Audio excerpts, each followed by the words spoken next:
فرمایا ان اللہ و ملائکتہ، بے شک اللہ تعالیٰ اور اس کے فرشتے یصلون علی النبی، نبی پر رحمت بھیجتے ہیں، یعنی فرشتے تو رحمت کی دعا کرتے ہیں اور اللہ رحمت بھیجتا ہے۔ یا ایھا الذین آمنوا، اے لوگو جو ایمان لائے ہو، صلو علیہ، نبی پر خصوصی رحمت بھیجا کرو جس کو اردو میں درود کہا جاتا ہے، وسلموا، اور سلامتی بھیجا کرو، تسلیمہ سلامتی بھیجنا، یعنی خوب سلامتی بھیجا کرو۔ تو یہ آیت جب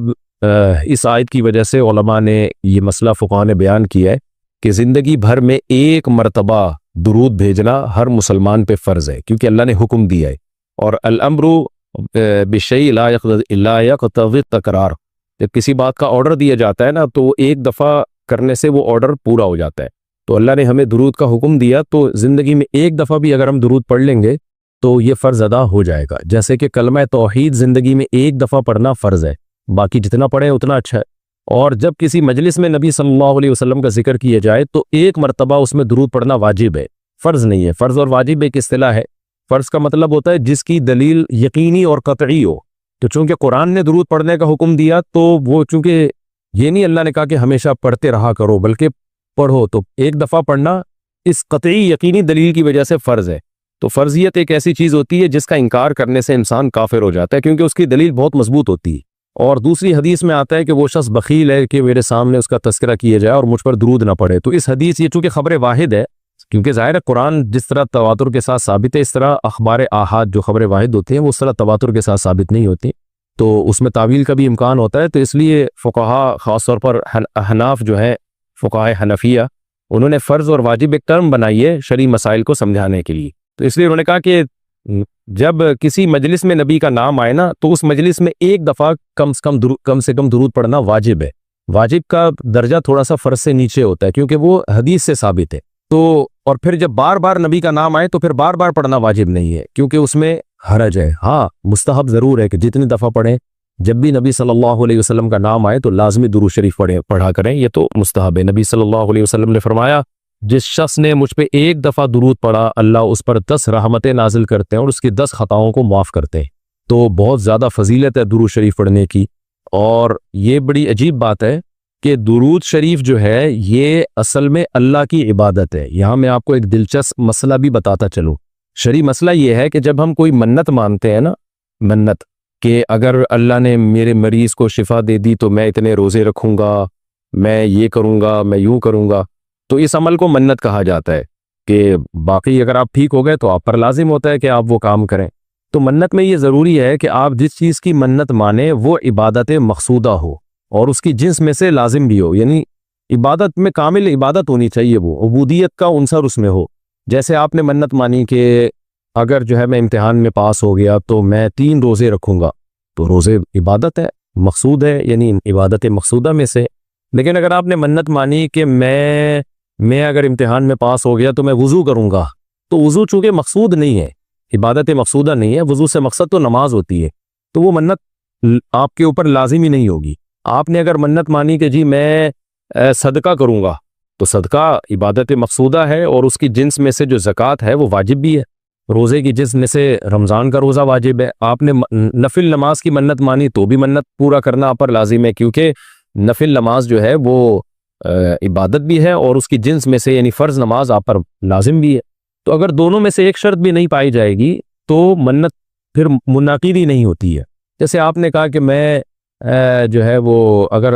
امتحان میں کامیاب ہو گیا، پاس ہو گیا، تو میں جو ہے اپنے والدین کی خدمت کروں گا، تو یہ خدمت ثواب تو بہت ہے لیکن عبادت مقصودہ نہیں ہے، عبادت مقصودہ نہیں ہے، تو یہ منت آپ پر پورا کرنا لازم نہیں ہوگی۔ خدمت تو کرنی چاہیے، ماں باپ کی خدمت سے بڑھ کر تو دنیا میں کوئی نیکی نہیں ہے، لیکن عبادت مقصودہ نہیں ہے۔ مقصودہ کا مطلب نماز، حج، یہ سب چیزیں جو ہے نا مقصود میں آتی ہیں۔ یہ کسی عارضے کی وجہ سے اللہ نے ہمیں حکم دیا ہے کہ تاکہ ماں باپ کو پریشانی نہ ہو۔ یہی وجہ ہے کہ اگر خدمت کے محتاج نہیں ہوتے تو پھر خدمت واجب بھی نہیں ہوتی، ان کی خدمت کے محتاج ہوتے ہیں تو واجب ہوتی ہے۔ لیکن نماز تو جب بھی ٹائم آئے گا آپ پر لازم ہوگی، زکوٰۃ تو سال گزرنے کے بعد جب بھی صاحب نصاب ہوں گے آپ پر لازم ہوگی، چاہے غریبوں کو ضرورت ہو یا نہ ہو، آپ پر تو زکوٰۃ واجب ہوتی رہے گی۔ تو اب علماء کا اختلاف ہوا ہے کہ اگر کوئی شخص درود شریف کی منت مانتا ہے تو کیا اس پر درود شریف کی منت پوری کرنا لازم ہے؟ تو بعض علماء نے کہا کہ نہیں، کیونکہ درود شریف بھی عبادت مقصودہ میں سے نہیں ہے۔ اس کی پہلے میں اور آسان مثال دیتا ہوں، جیسے تلاوت۔ علماء کہتے ہیں اگر کوئی یہ منت مانتا ہے کہ اگر میں امتحان میں کامیاب ہو گیا تو میں 3 پارے تلاوت کروں گا،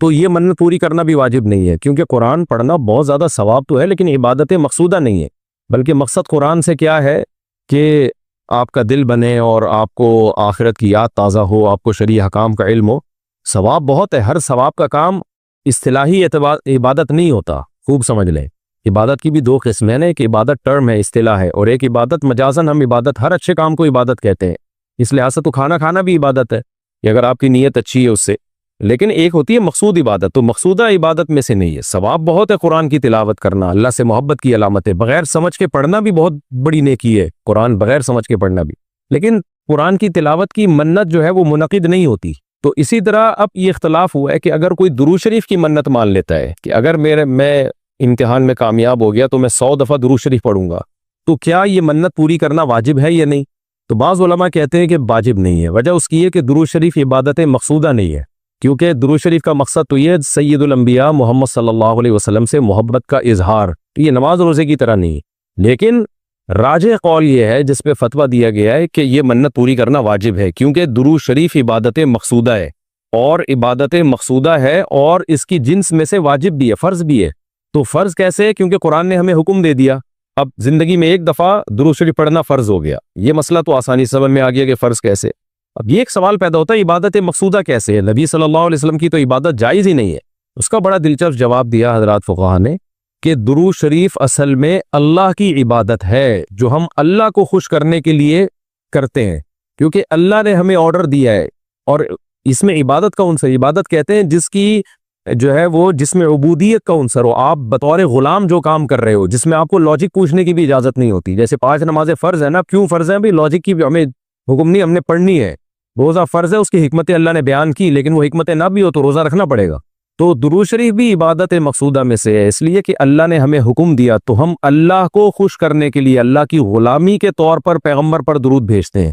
تو اس سے درود شریف کی اہمیت بہت زیادہ بڑھ جاتی ہے، اور اس میں بہت ساری حکمتیں حاصل ہو جاتی ہیں کہ ہم اللہ کو راضی کرنے کے لیے، کیونکہ اللہ نے ہمیں حکم دیا ہے، جیسے نماز کا حکم دیا، زکوٰۃ کا حکم دیا، اللہ نے کہا کہ تم یہ عبادت کرو گے میری، یہ ہوگی میری، کیونکہ دعا عبادت ہے۔ دعا میں کیا ہوتا ہے؟ ہم اللہ سے بھکاریوں کی طرح مانگتے ہیں، تو اللہ نے کہا اور دعائیں تم مانگو نہ مانگو، یہ والی تو اسپیشلی تم پہ فرض ہے۔ ایک تو الاطلاق دعا مانگنا ہے نا، لیکن اسپیسیفک کوئی مخصوص دعا مانگنا تو فرض نہیں ہے، لیکن یہ والی دعا مانگنا ہم پہ اللہ نے فرض کیا ہے کہ تم نے پیغمبر کے لیے رحمت کی دعا کرنی ہے، یہ تم پہ فرض ہے، یہ مجھے خوش کرنے کے لیے فرض ہے۔ تو یہ عبادت ہے، لیکن اللہ کی عبادت ہے، اور نبی کے لیے دعا ہے یہ۔ تو اس سے درود شریف کی اہمیت بھی بہت بڑھ جاتی ہے، اور ہمیں سید الانبیاء صلی اللہ علیہ وسلم کی اہمیت کا بھی پتہ چلتا ہے کہ اللہ نے پیغمبر پہ درود بھیجنے کو اپنی عبادت قرار دے دیا ہے۔ تو سید الانبیاء صلی اللہ علیہ وسلم کی بھی ویلیو بہت زیادہ بڑھ جاتی ہے۔ جیسے قرآن میں آتا ہے نا کہ وَرَفَعْنَا لَكَ ذِكْرَكَ، ہم نے آپ کے تذکرے کو بلند کیا ہے۔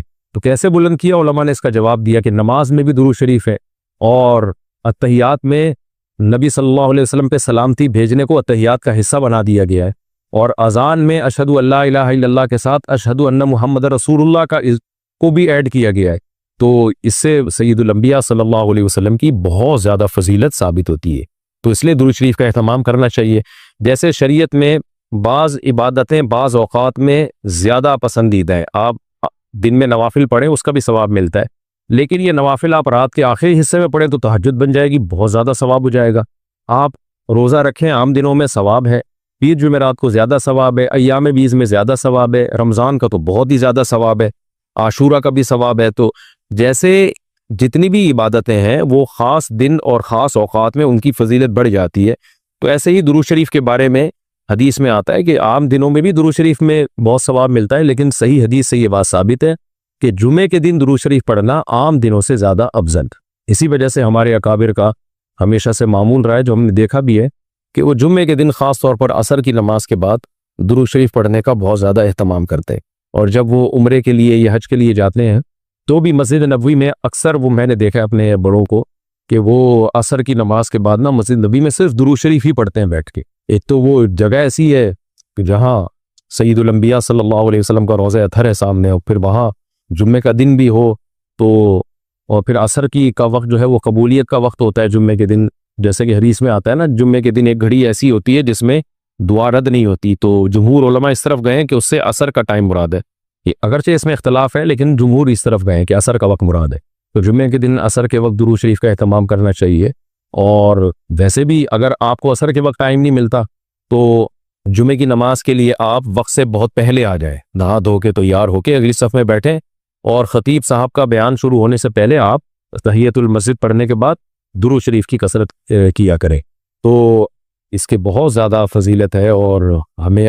اللہ نے حکم دیا، اور علماء نے بیان کیا کہ درود شریف کو جو اللہ نے ہم پہ لازم کیا نا، اس میں ایک حکمت یہ بھی ہے کہ سید الانبیاء صلی اللہ علیہ وسلم کی بشریت ہمارے ذہن میں اور اچھی طرح بیٹھ رہی ہے، کیونکہ پچھلی امتیں جو تباہ و برباد ہوئی ہیں وہ اس لیے ہوئی ہیں کہ انہوں نے پیغمبروں کو اتنا اونچا مقام دیا کہ اللہ کے برابر لے آئے، جیسے عیسائیوں نے حضرت عیسیٰ کو اللہ کا بیٹا بنا دیا معاذ اللہ، اور جہاں ہمارے یہاں بھی جو بدعتی لوگ ہیں انہوں نے سید الانبیاء کو حاضر ناظر مشکل کشا کیا بنا دیا، تو شرک کرنے لگے۔ تو درود شریف میں ایک حکمت یہ بھی ہے کہ جب ہم نبی کے لیے دعا کرتے ہیں اللہ تعالیٰ سے کہ اللہ سید الانبیاء پر اپنی خصوصی رحمتیں نازل فرما اور آپ پر سلامتیاں بھیج، تو اس سے ہمیں یہ بھی پتہ چلتا ہے، یہ عقیدہ ہمارے دل میں بیٹھتا ہے کہ محمد صلی اللہ علیہ وسلم بھی اللہ کی رحمت کے محتاج ہے، تبھی تو ہمیں حکم دیا جا رہا ہے کہ ان کے لیے دعا مانگو۔ ہاں، یہاں ایک اشکال ہو سکتا تھا اس کا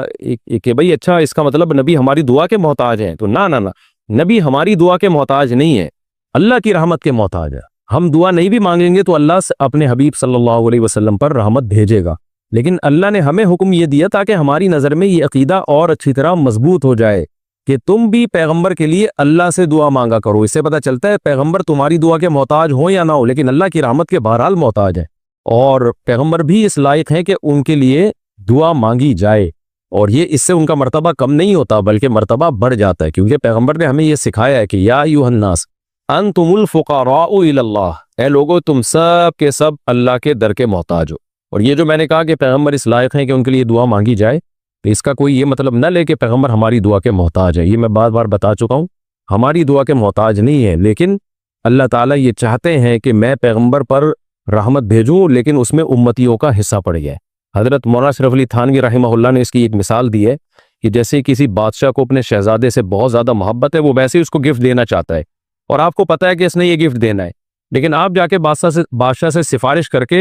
کر دیتے ہو کہ بھئی ان کو یہ گفٹ دے دو۔ اس میں آپ کا مقصد یہ ہوتا ہے کہ بادشاہ نے تو کرنا ہی ہے، تو بادشاہ کے دل میں ہمارا مقام بھی بڑھ جائے گا کہ دیکھو جو کام میں چاہتا ہوں تو یہ بھی مجھ سے وہی چاہتا ہے، اور اس سے نبی صلی اللہ علیہ وسلم سے بھی آپ کا تعلق بڑھ جائے گا، اور یعنی جو شہزادہ ہے نا اس سے بھی تعلق بڑھ جائے گا آپ کا۔ تو جب ہم اللہ سے دعا مانگتے ہیں نبی کے لیے تو ہمارا اللہ کا ریلیشن بھی بڑھتا ہے، اس سے اللہ خوش ہوتا ہے کہ دیکھو میرے حبیب کے لیے یہ بھی مجھ سے کہہ رہے ہیں رحمت بھیجنے کا، اور سید الانبیاء سے بھی ہمارا تعلق بڑھ جائے گا، قیامت کے دن یہ چیز سفارش میں معاون اور مددگار ہو۔